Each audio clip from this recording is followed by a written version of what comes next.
যোৰহাটত সংঘটিত হল এক লজ্জাজনক ঘটনা। এগৰাকী অসহায় মহিলাক বলাৎকাৰ কৰিলে দুই পাখণ্ডই। এই জঘন্য কাণ্ডক লৈ এতিয়া প্ৰতিবাদ মুখৰ যোৰহাটবাসী। ঘটনাৰ স্থান যোৰহাট টাউনৰ তৰাজান। সোমবাৰে নিশা প্ৰায় 8:30 ঘৰলৈ উভতি আহিছিল মহিলাগৰাকী। হোটেলত কাম কৰি উভতি অহাৰ পথতেই মহিলাগৰাকীক ধৰি বান্ধি নিৰ্জন স্থানলৈ লৈ যায় দুজন ৰিক্সা চালকে। অভিযোগ অনুসৰি মহিলাগৰাকীক প্ৰথমেই মাৰপিট কৰি তাৰ পাছত উপৰ্যুপৰি বলাৎকাৰ কৰে দুই ৰিক্সা চালকে।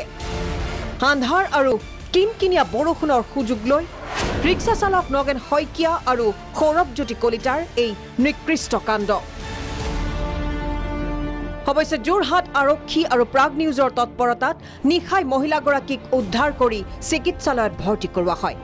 আনহাতে যোৰহাটৰ অতিৰিক্ত আৰক্ষী অধীক্ষক মৃন্ময় গোস্বামীৰ নেতৃত্বত যোৱা আৰক্ষীৰ দলে প্ৰাগ নিউজৰ ভিডিঅ' জাৰ্নেলিষ্ট তপন মিশ্ৰৰ সহযোগত ঘটনাৰ এঘণ্টাৰ ভিতৰতেই কৰায়ত্ব কৰে দুই অভিযুক্ত ৰিক্সা চালকক।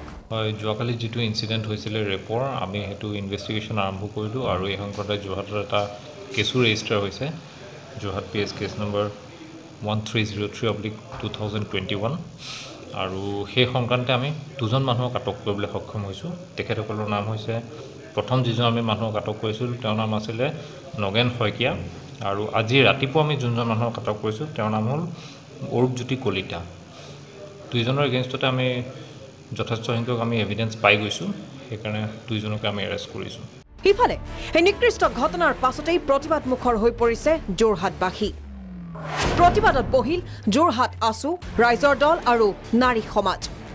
যোৰহাট টাউনত CCTV সংলগ্ন কৰাৰ লগতে ষ্ট্ৰীট লাইটসমূহ জ্বলোৱাৰ ব্যৱস্থা কৰিবলৈ দাবী উত্থাপন কৰে আছু নেতাই। টহলদাৰী আৰক্ষীৰ ব্যৱস্থা কৰিবলৈ দাবী উত্থাপন কৰে প্ৰতিবাদী সংগঠন কেইটাই। যোৰহাট নগৰৰ মাজমজিয়াত এনে কাৰ্য সংঘটিত হ'বলৈ পালে কিয়? ইয়াত কাৰ ভুলৰ কাৰণে হ'ল? প্ৰথম কথা, ইয়াৰ ভুলটো হ'ল যোৰহাট জিলা প্ৰশাসন, যোৰহাট জিলা পুলিচ প্ৰশাসন। যোৰহাটত আজিৰ পৰা কিছু বছৰ, এবছৰ আগতে এজন ব্যৱসায়ীসকলে CCTV দান কৰিছিলে। সেই দান কৰা CCTVসমূহ সুচল কৰি ৰখাৰ ব্যৱস্থা যোৰহাট জিলা প্ৰশাসনে কিয় কৰিব নোৱাৰিলে? কিয় সেই CCTVসমূহ সুচল কৰি ৰাখিব নোৱাৰিলে?